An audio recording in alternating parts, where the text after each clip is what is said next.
Hello student, कैसे हैं आप लोग। उम्मीद है कि आप लोग स्वस्थ होंगे, जबरदस्त होंगे और आप लोगों का पढ़ाई भी बहुत ही अच्छा चल रहा होगा। ठीक है ना।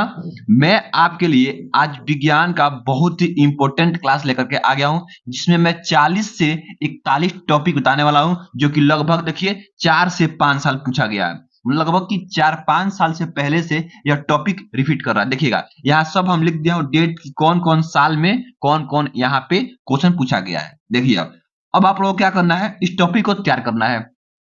अगर आप लोग इतना टॉपिक तैयार कर लेते हैं ना, तो 100% है कि आप लोग 90 से 95% आराम से बोर्ड एग्जाम में लेकर के आएंगे। ठीक है ना। चलिए हम लोग स्टार्ट करते हैं। सबसे पहले देखिएगा, यहाँ है कि संयोजन तथा वियोजन अवक्रिया। पहला टॉपिक आपको तैयार करना है कि संयोजन अवक्रिया क्या होती है और वियोजन अवक्रिया क्या होती है। देखिए 2013, 2015, 17, 18, 19, 20, 22, 23, 24 और 25 में यह प्रश्न पूछा गया है।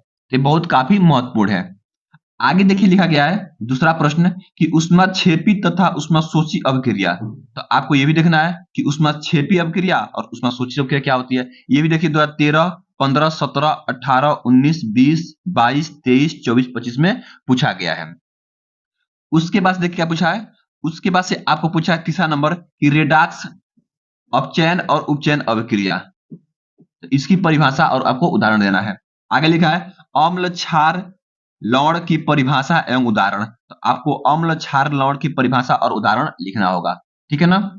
आगे देखिए पांचवा क्वेश्चन है कि बेकिंग सोडा बनाने की विधि। देखिए हर साल पेपर में आता है बेकिंग सोडा बनाने की विधि। ठीक है ना। और उसके बाद से धावन सोडा बनाने की विधि। ये दोनों क्वेश्चन आराम से पेपर में 6-6 नंबर में आते हैं। तो आप लोग इस टॉपिक को तैयार कर लीजिएगा। ठीक है ना। अगर आपके पास यह टॉपिक तैयार करने की समय नहीं है, बताइए कि हम इसको अभी जस्ट 1 से 2 दिन में इसका फुल सॉल्यूशन दूंगा। इसका आंसर कैसे लिखेंगे और कैसे बोर्ड एग्जाम में इसको हम लिख करके आएंगे। ठीक है ना। उसके बाद देखिएगा यहां दिया गया है कि प्लास्टर ऑफ पेरिस के सूत्र एवं उपयोग लिखिए। तो प्लास्टर ऑफ पेरिस का सूत्र लिखना है और उसका उपयोग भी लिखना है।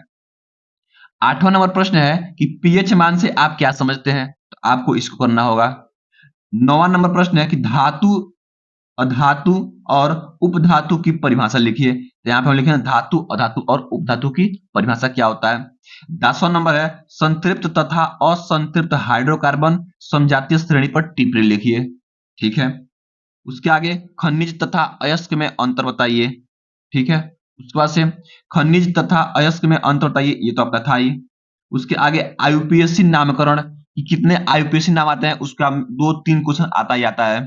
ठीक है ना। मैं बताऊंगा आप लोगों को क्या क्या तैयार करना है। आगे देखिए यहाँ पे साबुनीकरण पर टिप्पणी, यानी कि साबुनीकरण पर टिप्पणी लिखना है। उसके आगे एष्टीकरण अभिक्रिया पर टिप्पणी दीजिए। ठीक है ना। तो एक्सटीकरण अभिक्रिया पर टिप्पणी भी लिखना है। उसके आगे देखिए मेंडलीव के आवर्त नियम पर टिप्पणी दीजिए। मतलब मेंडलीव का जो आवर्त नियम है, आवर्त सारणी से संबंधित, उस पर आपको क्या करना है, टिप्पणी लिखना है। 17 नंबर है कि पाचन तंत्र पर सचित्र टिप्पणी के लिए, यानी पाचन तंत्र को बनाना है और उसका वर्णन करना है। उसके बाद से 18 नंबर क्वेश्चन लिखा है। देखिए यहाँ पे उत्सर्जन उत्सर्जन तंत्र पर सचित्र टिप्पणी लिखिए। ठीक है ना। देखिए 15, 17, 18, 19, 20, 21, 22, 24, 25 में पूछा गया प्रश्न है। उसके आगे देखिए हृदय पर सचित्र टिप्पणी दीजिए, यानी कि हृदय का चित्र बनाइए और उसका वर्णन कीजिए। 20 नंबर दिया गया आपका कि नेफ्रॉन पर सचित्र टिप्पणी दीजिए। तो नेफ्रॉन करना है आपको। आपका 21 नंबर है कि लैंगिक तथा अलैंगिक जनन पर टिप्पणी लिखिए कि लैंगिक जनन क्या होता है और अलैंगिक जनन क्या होता है। ठीक है, ये हो गया। उसके बाद देखिए, उसके बाद से आपको ये देखना है कि स्वपराग तथा पर परागकण में विभेद, यानी कि अंतर क्या होता है, ये देखना है आपको। उसके बाद से देखना है कि पुष्प की संरचना पर सचित्र वर्णन कीजिए कि पुष्प की संरचना कैसी होती है। 24 नंबर है कि लिंग निर्धारण की प्रक्रिया को समझाइए। तो इसको लिखेंगे। उसका से 26 नंबर टॉपिक आपका है कि मेंडल के आनुवंशिकता का नियम लिखिए। ठीक है। उसके बाद 26 नंबर है कि एक संकर तथा द्विसंकर संकरण क्या है, तो उसको लिखेंगे हम लोग।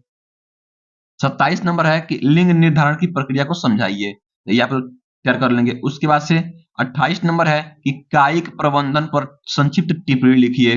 देखिए ये भी 12, 13, 14, 15, 18, 19, 20, 22, 24 में पूछा गया प्रश्न है। उसके बाद से गर्भ निरोधन की विभिन्न विधियां लिखिए। ठीक है। उसके बाद से लिखा गया है ये आपका अब आता है भौतिक विज्ञान से कि प्रकाश का परावर्तन तथा नियम लिखिए। ये हर साल टॉपिक आता है। उसके बाद से अवतल तथा उत्तल दर्पण से प्रतिबिंब का बनना, ये टॉपिक आता है। उसके बाद से प्रकाश का अपवर्तन तथा नियम लिखिए। उसके बाद से अवतल तथा उत्तल लेंस से प्रतिबिंब का निर्माण, ये लिखिए इसका। उसके बाद से लेंस की क्षमता पर टिप्पणी दीजिए, ये आता है, लिखिए। आंख का जो समंजन क्षमता है उस पर टिप्पणी लिखना है। छठा नंबर आपका है 36 नंबर, यानी कि दूरदृष्टि दोष कारण एवं निवारण पर टिप्पणी लिखिए। आपका ये 37 नंबर है कि निकट दृष्टि दोष कारण एवं निवारण लिखिए। उसके आगे ओम के नियम पर टिप्पणी लिखिए। उसके आगे विभव और विभवांतर पर टिप्पणी लिखिए। 40 नंबर चुंबकीय बल रेखाएं पर टिप्पणी लिखिए। 41 नंबर फ्लेमिंग के दाएं हाथ का नियम लिखिए। और आपका 42 नंबर है कि फ्लेमिंग के बाएं हाथ का नियम लिखिए। अगर आप लोग इतना टॉपिक तैयार कर लेते हैं तो यकीन मानिए आपको 90 नंबर यानी कि 90 से 95% लाना कोई नहीं रोक पाएगा। ठीक है ना? तो बस आप लोग इतना टॉपिक तैयार कर लेंगे। अगर आपसे यह टॉपिक तैयार नहीं होता है तो मैं जल्द ही इसका एक और वीडियो लेकर के आऊंगा, जिसमें मैं आप सबको इसका फुल सॉल्यूशन कराने वाला हूं, जो कि लगभग 3-4 घंटे का वीडियो बनेगा। उसमें आपको पूरे जो क्वेश्चन में बताया हूं, यह क्वेश्चन इस सब का उत्तर उसमें दिया रहेगा।